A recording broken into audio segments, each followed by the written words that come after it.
Now to the banks. I spoke to Bank of America CEO Brian Moynihan yesterday after the company reported earnings. Those numbers came in better than expected, both on earnings per share and revenue, and net interest income was up sharply, about 25%. Moynihan's take on the economy is that a recession is coming, but not a harsh one.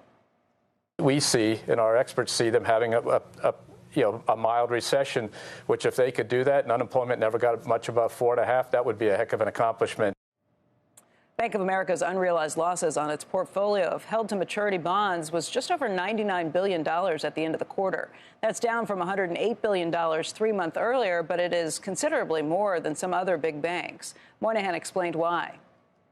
The rate on our $1 trillion we have to put to work every day because we have $1.9 trillion plus other cash from debt and other things to put to work. We only have $1 trillion of loans. It goes into cash, AFS securities, held-to-maturity securities. You look at those things as, on average, they keep going up each quarter. And people say, how could that happen if they're fixed rate? Well, a lot of it's floating rate. A lot of it was fixed rate stuff hedged. And so that keeps marching forward. So at the end of the day, we had 25% more net interest income last year's first quarter. This year's first quarter, we held up better than we originally planned. We thought we'd be at $14.4 billion. We're at $14.6. But it's the way you extract the value of those deposits. And so we quit investing in the held-to-maturity in mid-2021, and it's just been running off it. But that was a plan. Once we figured out the deposits were going to stay in the industry because of the stimulus and the things that went on during the pandemic, we then had to invest them, even when short-term rates were zero, to produce some revenue. Otherwise, we basically were running the business for no profit. And then we did that, and then we let it run down. And, $8 billion after tax is a pretty good quarter.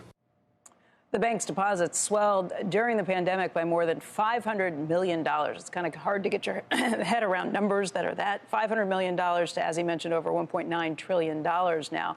Guys, the big question is, how sticky are those numbers? It came both from consumers, because consumers overall were dealing with more cash. It also came from additional commercial activity that was there, but $500 million gain from 2019 before the pandemic. Later this morning, we're going to be hearing from Morgan Stanley and several regional banks, including U.S. Bancorp.